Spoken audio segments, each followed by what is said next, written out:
ಸಾಧನೆಗೆ ಗುರುಗಳು ಮುಖ್ಯನಾ? ಜೀವನ ಸಾಧನೆಗೆ ಗುರುಗಳು ಮುಖ್ಯ. ಹೇಳ್ತಾರೆ, ಗುರುವಿನ ಗುಲಾಮನಾಗುವ ತನಕ ದೊರೆಯದಣ್ಣ ಮುಗುತಿ ಅಂತ ಹೇಳ್ತಾರೆ. ಹಿಂದೆ ಗುರು ಇರಬೇಕಂತೆ, ಮುಂದೆ ಗುರಿ ಇರಬೇಕಂತೆ. ಪ್ರತಿಯೊಬ್ಬ ಮನುಷ್ಯನಿಗೂ ಕೂಡ ಹಿಂದೆ ಗುರು ಅಂತಂದರೆ ಹಿರಿಯರಾದರೂ ಆಗಬಹುದು ಅಥವಾ ಉತ್ತಮವಾದಂತಹ ಗುರುಗಳಾದರೂ ಆಗಬಹುದು. ಅಂದರೆ ಅಡ್ವೈಸರ್ ಇರಬೇಕು ಅಂತ. ನಮ್ಮ ಹಿಂದೆ ಒಳ್ಳೆ ಅಡ್ವೈಸರ್ ಇರಬೇಕು, ಮುಂದೆ ನಮಗೆ ಒಂದು ಒಳ್ಳೆ ಗುರಿನೂ ಕೂಡ ಇರಬೇಕು. ನಾನು ಏನಾಗಬೇಕು, ನಾನು ಏನು ಮಾಡ್ತಾಯಿದ್ದೀನಿ, ಏನಕ್ಕೋಸ್ಕರ ಮಾಡ್ತಾಯಿದ್ದೀನಿ, ಇದು ಎಲ್ಲಿ ಹೋಗಿ ತಲುಪುತ್ತೆ ಅನ್ನುವಂತಹ ಗುರಿನೂ ಇರಬೇಕು. ಅದಕ್ಕೆ ಅಡ್ವೈಸ್ ಕೊಡುವಂತೆ ಹಿಂದೆ ನಮ್ಮ ಗುರುಗಳು ಅಥವಾ ಹಿತೈಷಿಗಳು ಅಥವಾ ಹಿರಿಯರು ಇರಬೇಕು. ಆದ್ದರಿಂದ ಗುರುವಿನ ಗುಲಾಮನಾಗುವ ತನಕ ದೊರೆಯದಣ್ಣ ಮುಗುತಿ ಅಂತಾರೆ. ಕಾರಣ, ಅಡ್ವೈಸರ್ ಇಲ್ಲ ಅಂತಂತಂದರೆ, ಒಂದು ಬುದ್ಧಿವಾದ ಹೇಳೋರು ಇಲ್ಲ ಅಂತಂದರೆ ಎಲ್ಲೋ ಹೋಗಿ ನಮ್ಮ ಬದುಕು ಅಥವಾ ನಮ್ಮ ಕೆಲಸ, ನಮ್ಮ ಗುರಿ ಎಲ್ಲಿ ಗುರಿ ತಪ್ಪಿಬಿಡ್ತದೋ ಅಂತ ಹೇಳಿಬಿಟ್ಟು ಒಬ್ಬ ಒಳ್ಳೆಯವ್ರನ್ನ ಇಟ್ಕೊಳ್ಳಿ, ಗುರುಗಳನ್ನಾದರೂ ಇಟ್ಕೊಳ್ಳಿ ಅಂತ ಹೇಳಿಬಿಟ್ಟು ಹೇಳ್ತಾರೆ. ಆದರೆ ಸಿಗಬೇಕಲ್ಲ, ಅಂಥ ಗುರುಗಳು ನಮಗೆ ಸಿಗಬೇಕಲ್ಲ. ಅದರಲ್ಲೂ ಈ 21ನೇ ಶತಮಾನದಲ್ಲಂತೂ ನಿಮಗೆ ಅಂಥ ಗುರುಗಳನ್ನ ಹುಡುಕಿದ್ರೂ ಕೂಡ ನಿಮಗೆ ಸಿಕ್ಕೋದಿಲ್ಲ. ಎಲ್ಲಿ ಸಿಗ್ತಾರೆ? ಈಗ ಬಸವಣ್ಣಂಥ ಗುರುಗಳು ಸಿಗ್ತಾರಾ? ಬುದ್ಧನಂಥ ಗುರುಗಳು ಸಿಗ್ತಾರಾ? ಸ್ವಾಮಿ ವಿವೇಕಾನಂದಂಥ ಗುರುಗಳು ಸಿಗ್ತಾರಾ? ಶಂಕರಾಚಾರ್ಯರಂಥ ಗುರುಗಳು ಸಿಗ್ತಾರಾ? ರಾಮಾನುಜಾಚಾರ್ಯ ಮಧ್ವಾಚಾರ್ಯರಂಥ ಗುರುಗಳು ಸಿಗ್ತಾರಾ? ಹೋಗಲಿ, ಗುರು ಗೋವಿಂದ ಭಟ್ರಂತಹ ಗುರುಗಳು ಸಿಗ್ತಾರಾ? ಶಿಶುನಾಳ ಶರೀಫ್ರಂಥವ್ರು ಸಿಗ್ತಾರಾ? ಸಂತ ಕಬೀರ್ ದಾಸ್ ಅಂಥವ್ರು ಸಿಗ್ತಾರಾ? ಕನಕ ಪುರಂದರ ದಾಸರಂಥವ್ರು ನಮಗೆ ಸಿಗ್ತಾರಾ? ಇಲ್ಲ. ಮತ್ತು ಏನು ಮಾಡೋದು ಅಂತಂತಂದರೆ, ನಾವು ನಮ್ಮ ಹರಿವನ್ನೇ ಗುರು ಮಾಡ್ಕೊಳ್ಬೇಕು ಅಂತ ಹೇಳ್ತಾರೆ ಬಸವಣ್ಣನವರು. ನಿಮ್ಮ ಹರಿವನ್ನು ಗುರು ಮಾಡ್ಕೊಳ್ಳಿ. ನಮ್ಮ ಒಳಗಡೆ ಪ್ರತಿಯೊಬ್ಬರಲ್ಲೂ ಕೂಡ ಒಂದು ಪ್ರಜ್ಞೆ, ಒಂದು ಹರಿವು ಅಂತಕ್ಕಂಥದ್ದಿದೆ, ಆತ್ಮ ಅಂತಕ್ಕಂಥದ್ದಿದೆ. ಅದಕ್ಕೆ ಆತ್ಮಜ್ಞಾನ, ಆತ್ಮದ ಹರಿವು ಅಂತ ಹೇಳ್ತಾರೆ. ಪ್ರತಿಯೊಬ್ಬರಲ್ಲೂ ಕೂಡ ಸುಪ್ತವಾಗಿ ಗುಪ್ತವಾಗಿರ್ತಕ್ಕಂಥ ಮಹಾ ಚೈತನ್ಯ ಆಗಿರ್ತಕ್ಕಂಥ ಆ ಆತ್ಮವನ್ನು ನಾವು ಜಾಗೃತ ಮಾಡ್ಕೊಂಡ್ರೆ, ನಾನೊಬ್ಬ ಆತ್ಮ ಅನ್ನುವಂಥ ಪರಿಜ್ಞಾನ ನಮಗೆ ಬಂದರೆ ಅದೇ ಸಾಕು. ಆ ಅರಿವೇ ನಮಗೆ ಗುರುವಾಗಿ ಕೆಲಸ ಮಾಡುತ್ತೆ. ನೀನು ಮಾಡುವ ಕೆಲಸಕ್ಕೆ ಅದೇ ಗುರುವಾಗಿ ನಿಂತ್ಕೊಳ್ಳುತ್ತೆ ಅಂಥೇಳಿ ಬಸವಣ್ಣನವರು ನಿಮ್ಮ ಅರಿವನ್ನೇ ಗುರು ಮಾಡ್ಕೊಳ್ಳಿ, ಹೊರಗಡೆ ಗುರುನ ಹುಡುಕಬೇಡಿ ಅಂತಂತಂದರು. ಈಗ ನಾವೇನು ಮಾಡ್ತೀವಿ? ಗುರುಗಳನ್ನ ಹುಡುಕೊಂಡು ಹೋಗ್ತೀವಿ, ಯಾವುದೋ ಮಠಕ್ಕೆ ಹೋಗ್ತೀವಿ, ಗುರುಗಳು ಇದ್ದಾರಾ ಅಂತ ಕೇಳ್ತೀವಿ. ಆ ಗುರುಗಳ ಮೊನ್ನೆ ಜೈಲಿಗೆ ಹೋಗಿದ್ದಾರೆ, ಬರ್ತಾರೆ ಅಂತಾರೆ. ಯಾವಾಗ ಬರ್ತಾರೆ? ಇನ್ನು 15 ದಿನದಲ್ಲಿ ಬೇಲ್ ಆಗಿಬಿಡ್ತದೆ ಅವರಿಗೆ. ಬರ್ತಾರೆ, ಬನ್ನಿ, ಒಂದು 15 ದಿನ ಬಿಟ್ಕೊಂಡು ಬನ್ನಿ, ಜೈಲಿಗೆ ಹೋಗಿದ್ದಾರೆ, ವಾಪಸ್ ಬರ್ತಾರೆ ಅಂತಾರೆ. ಈ ರೀತಿ ಇಂಥ ಒಂದು ಪ್ರಸಂಗದ, ಇಂಥ ಒಂದು ಪರಿಸ್ಥಿತಿಯ ಸ್ವಾಮೀಜಿಗಳನ್ನು ಅಥವಾ ಗುರುಗಳನ್ನು ನಾವು ಇವತ್ತಿನ ದಿನಕ್ಕೆ ನೋಡ್ತಾ ಇದ್ವಿ. ಅವರಲ್ಲಿ ಒಂದು ದೈವತ್ವ ಗುಣ ಆಗಲಿ, ಒಂದು ಬದ್ಧತೆ ಆಗಲಿ ಅಥವಾ ದೈವಾಂಶಗಳಾಗಲಿ ಅವರಲ್ಲಿ ಏನೂ ಕೂಡ ಇತ್ತೀಚೆಗೆ ನಾವು ಕಾಣಲಿಕ್ಕೆ ಸಿಗ್ತಾ ಇಲ್ಲ. ಹೀಗಾಗಿ ಬಸವಣ್ಣನವರು ಹೇಳುವಂತಹ ಮಾತೆ ಸರಿಯೇನೋ ಅಂತ ನಮಗನ್ನಿಸ್ತಾ ಐತೆ.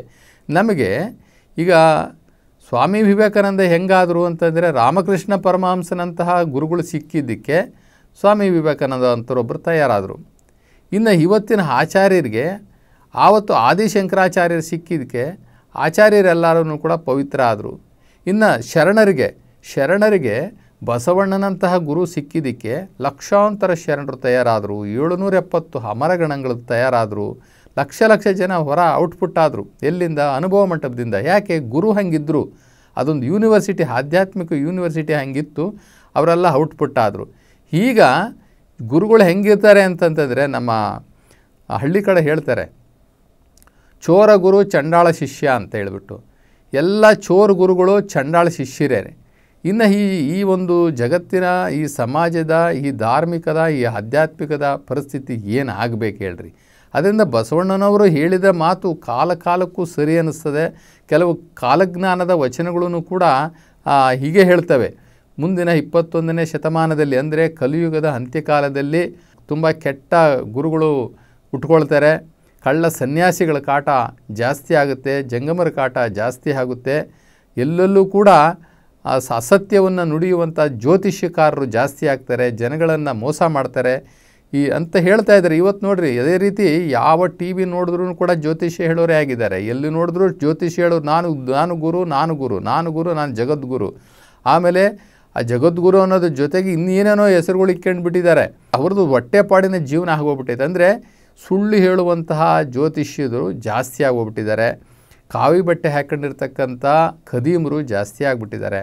ಹೀಗಾಗಿ ಬಸವಣ್ಣನವರು ಎಂದೆಂದಿಗೂ ನಂಬಬೇಡಿ ಅಂತಲೂ ಕೂಡ ಹೇಳಿದರೆ, ಕಾವಿ ಬಟ್ಟೆ ಇವ್ಯಾವನು ಲಾಂಛನಕ್ಕೆ ಶರಣಾಗಬೇಡ್ರಿ. ಅವ್ರು ಹಾಕ್ಕೊಂಡಿದ್ದಾರಲ್ಲ ಲಾಂಛನಗಳು, ಆ ಲಾಂಛನಕ್ಕೆ ಶರಣಾಗಬೇಡ್ರಿ. ಒಂದು ವೇಳೆ ಲಾಂಛನಕ್ಕೆ ನೀವು ಶರಣ ಆಗಿದ್ದರೆ ಅವರಲ್ಲಿರ್ತಕ್ಕಂಥ ಅವಗುಣಗಳು ಅವು ಇವು ಏನಾದರೂ ಇದ್ದರೆ ಲಾಂಛನಕ್ಕೆ ಶರಣಾಗಿ ಲಾಂಛನಕ್ಕೆ ತಕ್ಕ ನಡೆ ನುಡಿ ಸಿದ್ಧಾಂತ ಇಲ್ಲದಿದ್ದರೆ ಛೀ ಏನ್ರಿ ಅಂತ ಹೇಳ್ಬಿಟ್ಟು ಬಸವಣ್ಣನವರು ಆವತ್ತೇ ಹೇಳಿದ್ದಾರೆ. ಇವತ್ತೂ ಕೂಡ ಇದು ಪ್ರಸ್ತುತವಾಗಿದೆ. ಅದರಿಂದ ಬಸವಣ್ಣನವ್ರು ಹೇಳ್ತಾರೆ, ನಿಮ್ಮ ಹರಿವನ್ನು ನೀವು ಜಾಗೃತ ಮಾಡ್ಕೊಳ್ಳಿ. ಅಂದರೆ ಏನು, ಶಿವಯೋಗ ಮಾಡಿರಿ, ಪೂಜೆಗಳು ಮಾಡಿರಿ, ಧ್ಯಾನಗಳು ಮಾಡಿರಿ. ಒಳಗಡೆ ಇರ್ತಕ್ಕಂಥ ನಿಮ್ಮ ಹರಿವು ಅದನ್ನು ಜಾಗೃತ ಮಾಡ್ಕೊಳ್ಳಿ, ಅದೇ ನಿಮಗೆ ದಾರಿ ತೋರಿಸ್ತದೆ ಅಂತ ಹೇಳ್ತಾರೆ. ಬಸವಣ್ಣನವರು ಹೊರಗಡೆ ಯಾರನ್ನೂ ಗುರುಗಳನ್ನ ಇಟ್ಕೊಂಡಿರಲಿಲ್ಲ. ಬಸವಣ್ಣವ್ರಿಗೆ ಯಾರೂ ಗುರುಗಳಿಲ್ಲ. ದಯವಿಟ್ಟು ನೀವು ಇದನ್ನು ಅರ್ಥ ಮಾಡ್ಕೋಬೇಕು. ಬಸವಣ್ಣನವರಿಗೆ ಯಾರೂ ಕೂಡ ಗುರುಗಳು ಇರಲಿಲ್ಲ. ಅವರೇ ಸ್ವಯಂ ಗುರು. ಅವರು ಪರಮಾತ್ಮನನ್ನೇ ಗುರುವಾಗಿ ಮಾಡಿಕೊಂಡ್ರು, ಶಿವನನ್ನೇ ಗುರುವಾಗಿ ಮಾಡ್ಕೊಂಡಿದ್ರು. ಇನ್ನು ನಮ್ಮ ಈಶಾನ್ಯ ಗುರುಗಳು ಅಂತ ಹೇಳ್ತಾರೆ, ಅವರು ಆಧ್ಯಾತ್ಮಿಕದಲ್ಲಿ ಸ್ವಲ್ಪ ಅವರಿಗೆ ಪಾಠ ಮಾಡಿದ್ದಾರೆ. ಅಷ್ಟು ಬಿಟ್ಟರೆ ಆಧ್ಯಾತ್ಮಿಕ ಸಾಧನೆಗೆ ಅವರೇನು ಸಹಾಯ ಮಾಡಿಲ್ಲ. ಹೀಗಾಗಿ ಈಶಾನ್ಯ ಗುರುಗಳೂ ಸಹ ಬಸವಣ್ಣವ್ರಿಗೆ ಗುರುಗಳಲ್ಲ. ಅದರಿಂದ ಬಸವಣ್ಣನವರು ಅನೇಕ ವಚನಗಳಲ್ಲಿ ಹೇಳ್ತಾರೆ, ಶಿವನೇ ನನ್ನ ಗುರು, ಶಿವನನ್ನು ಕುರಿತೇ ನಾನು ಜ್ಞಾನವನ್ನು ಪಡ್ಕೊಂಡೆ. ಅದರಿಂದ ನನ್ನ ನಡೆ ನುಡಿ ಸಿದ್ಧಾಂತ ಅರಿವು ಆಚಾರ ವಿಚಾರ ಎಲ್ಲವನ್ನು ಕೂಡ ನನಗೆ ತಿದ್ದಿ ತೀಡಿ ನನಗೆ ಪಾಠ ಕಲಿಸ್ತೋನು ಯಾರಪ್ಪ ಅಂತಂದರೆ ಆ ನಿರಾಕಾರ ಪರಮಾತ್ಮ ಶಿವ ಅಂತಲೇ ಹೇಳ್ತಾರೆ ಬಸವಣ್ಣನವರು. ಅದಕ್ಕೆ ಒಂದು ವಚನದಲ್ಲಿ ಹೇಳ್ತಾರೆ, ಎನ್ನ ಗತಿಮತಿ ಆ ಶಿವನೇ ಕಂಡಯ್ಯ, ಎನ್ನ ಗತಿಮತಿ ನೀನೇ ಕಂಡಯ್ಯ, ಎನ್ನ ಗುರು ಪರಮಗುರು ನೀನೇ ಕಂಡಯ್ಯ, ಎನ್ನ ಅಂತರಂಗದ ಜ್ಯೋತಿ ನೀವೇ ಕಂಡಯ್ಯ ಕೂಡಲ ಸಂಗಮ ದೇವ ಅಂತಾರೆ. ಅದರಿಂದ ಅವರಿಗೆ ಗತಿಮತಿನೂ ಕೂಡ ಶಿವನೇ, ಎಲ್ಲವೂ ಅಂತರಂಗದ ಜ್ಯೋತಿಯೂ ಸಹ ಅವನೇ, ಅವನ ಬಿಟ್ಟು ಏನೂ ಇಲ್ಲ ಅಂತ ಹೇಳ್ತಾರೆ. ಇನ್ನೊಂದು ಕಡೆ ಹೇಳ್ತಾರೆ, ಆಡಿದೊಡೆ ಎನ್ನೊಡೆಯನ ಹಾಡುವೆ, ಬೇಡಿದೊಡೆ ಎನ್ನೊಡೆಯನ ಬೇಡುವೆ, ಒಡೆಯಂಗೆ ಒಡಲ ತೋರಿ ಎನ್ನ ಬಡತನವ ಭಿನ್ನಯಿಸುವೆ, ಒಡೆಯ ಮಹಾದಾನಿ ಕೂಡಲ ಸಂಗಮ ದೇವನಿಗೆ ಸೆರಗೊಡ್ಡಿ ಬೇಡುವೆ. ಅಷ್ಟೇ ಅಲ್ಲ, ಶಿವನೇ ತಂದೆ, ಶಿವನೇ ತಾಯಿ, ಶಿವನೇ ಬಂಧು ಬಳಗ ಎನಗೆ, ಅವನಿಲ್ಲದೆ ಮತ್ತಾರೂ ಇಲ್ಲವಯ್ಯ ಅಂತ ಹೇಳ್ತಾರೆ. ಅದರಿಂದ ಈ ಜಗತ್ತಲ್ಲಿ ನಾವು ಯಾರನ್ನಾರ ಪಡ್ಕೊಳ್ಬೇಕಾದ್ರೆ ಆ ನಿರಾಕಾರ ಪರಮಾತ್ಮ ಶಿವನ್ನೇ ಪಡ್ಕೊಳ್ಬೇಕು.